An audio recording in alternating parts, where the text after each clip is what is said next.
सुरेश के दो बेटे थे, भीरू और धीरू।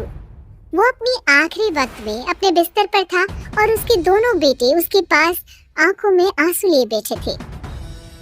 पिताजी, आप चिंता मत कीजिए, मैं और धीरू है ना, हम आपको कुछ नहीं होने देंगे।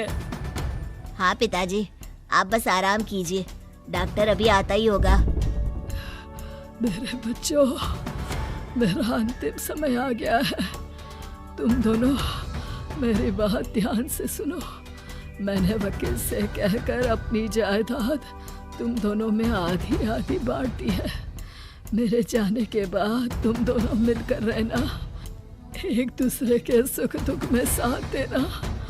तुम्हारी माँ की भी यही इच्छा थी। जी पिताजी, आप जैसा कहेंगे हम वैसा ही करेंगे। जी पिताजी, आप जैसा कहेंगे हम वैसा ही करेंगे। और सुरेश उन्हें छोड़कर चला जाता है। अरे धीरू भाई, मैं तुझसे कहना चाहता था कि मुझे व्यापार बढ़ाने के लिए कुछ रुपयों की जरूरत है। अब पिताजी के जाने के बाद हम दोनों ही एक दूसरे का सहारा है। पिता के जाने के कुछ दिनों के बाद दोनों भाइयों की जिंदगी धीरे धीरे सामान्य हो जाती है। दोनों भाई अब अपना अपना व्यापार संभाल लेते हैं। दोनों एक ही घर में तो रहते हैं, लेकिन अब उनके रिश्ते में पहले जैसी बात नहीं रहती। भीरू शुरू से ही लालची था, इसलिए सुरेश ने पहले ही उन दोनों में प्रॉपर्टी का हिस्सा बांटकर लड़ाई की गुंजाइश खत्म कर दी थी। लेकिन पिताजी के जाने के बाद भीरू का लालच बढ़ने लगा। हाँ हाँ भैया, आप बताइए कि मैं आपकी किस तरह से मदद कर सकता हूँ। मुझसे जो बन पड़ेगा मैं करूँगा।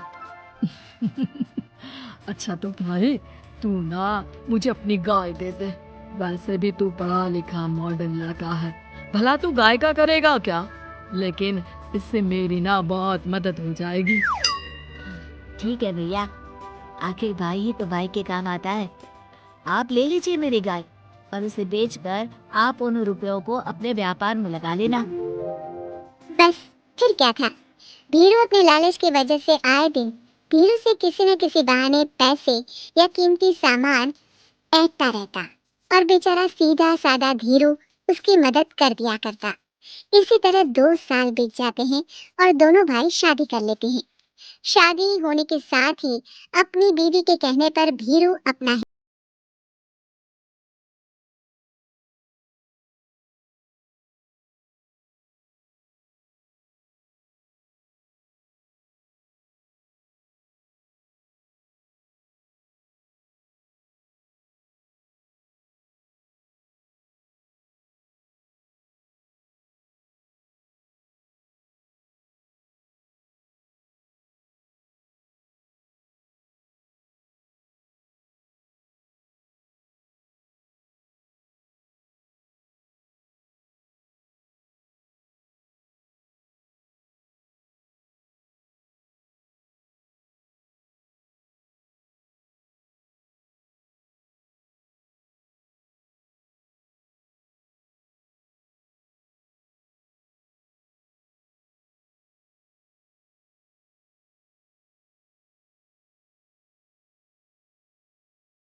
अगले दिन धीरू के घर में चोरी होती है और उसमें उसके वो रुपए भी चले जाते हैं जो धीरू डील के मुताबिक क्लाइंट को देने वाला था। फिर शर्त के हिसाब से धीरू को जुर्माने की रकम देने के लिए अपना घर गिरवी रखना पड़ता है और उसका व्यापार भी बंद हो जाता है। सुनिए जी, आप दिल छोटा मत कीजिए। आप कोई ऐसा बिजनेस कीजिए जिसे आप जल्दी से जमा सके और कम पैसों से भी शुरू कर सके। आप फल सब्जियों का व्यापार शुरू कीजिए।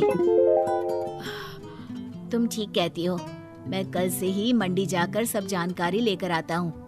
उधर भीरू और राधा धीरू की बर्बादी की खुशियां मनाने में लग जाते हैं और इधर धीरू खूब मेहनत करके फिर से अपनी आर्थिक हालात पटरी पर ले आता है। लेकिन फिर एक दिन अजी सुनती हूँ, तुम यहाँ पर उसके बर्बाद होने की गलतफहमी में खुश हुए जा रहे थे और तुम्हारे भाई का फल सब्जियों का व्यापार बड़ा अच्छा चल निकला है। मैं अभी बाजार में उसकी दुकान देख कर आ रही हूँ। अरे भीड़ लगी हुई थी वहाँ तो। तो फिर जल्दी से अपने खुराफाती दिमाग से कोई आइडिया निकालो इस मुसीबत का। आइडिया तो बहुत अच्छा है मेरे दिमाग में। अपने भाई से कह के इसके गोदाम में चूहे डलवा दूंगी, फिर देखना नजारा। राधा की चालाकी से धीरू का ये काम भी ठप हो जाता है। अब धीरू और उसकी पत्नी के लिए उधार पर जीने के अलावा कुछ नहीं बचा था। बेचारा ईमानदार धीरू अपने भाई भाभी की चालाकी की वजह से बहुत बुरे दिन काट रहा था। मैं तो बिल्कुल बर्बाद हो गया साधना। पिताजी का दिया हुआ अच्छा खासा बिजनेस संभाल रहा था, लेकिन मेरी किस्मत ने मुझे यहाँ लाकर खड़ा कर दिया। अब तो खाने के भी लाले पड़ रहे हैं। कोई नौकरी भी इतनी आसानी से नहीं मिल रही। मुझे माफ कर दो, मेरे साथ रहकर तुम्हें भी ये दिन देखने पड़ रहे हैं। देखिए जी, आप दिल छोटा मत कीजिए। भगवान कोई ना कोई रास्ता जरूर खोल देगा हमारे लिए। और मेरे दिमाग में तो एक अच्छा आइडिया आ भी गया। मैं बचपन से ही अपनी दादी, नानी और माँ को एक खास तरह का अचार बनाती देखती आई हूँ। वो अचार जितना टेस्टी होता है उतना ही उसे बनाना मुश्किल भी। लेकिन एक बार बन जाने पर वो जल्दी खराब भी नहीं होता जी। वो अचार सिर्फ हमारे ही गांव में बनता था, जिसे खरीदने के लिए दूर दूर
लगती है।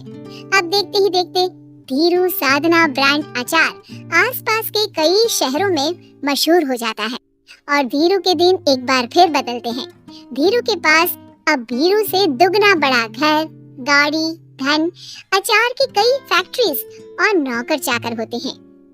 धीरू की इतनी तरक्की देखकर भीरू और राधा बुरी तरह से जल भुन जाते हैं, लेकिन अब उनके खिलाफ उनकी कोई चाल कामयाब नहीं होती। सुनिए जी, मैं ना कहती थी कि आप हिम्मत रखिए, एक दिन भगवान हमारे रास्ते जरूर खोल देगा। और देखिए जी, आज हम कहां से कहां आ गए। ये सब तुम्हारे फौलाद जैसे मजबूत मन की वजह से हो पाया है साधना, वरना एक समय मैं तो हिम्मत ही हार चुका था। तुमने न सिर्फ मेरा हौसला बढ़ाया बल्कि बिजनेस में मेरा साथ भी दिया। जहाँ एक तरफ धीरू और साधना अपनी मेहनत और हौसले से बहुत तरक्की कर चुके थे, वहीं दूसरी तरफ धीरू और राधा के लालच और धोखेबाजी की वजह से वो इनकम टैक्स वालों की नजरों में आ चुके थे। धीरू के एक घर पर इनकम टैक्स वालों का छापा पड़ता है और धीरू को काला धन जमा करने के आरोप में जेल जाना पड़ता है।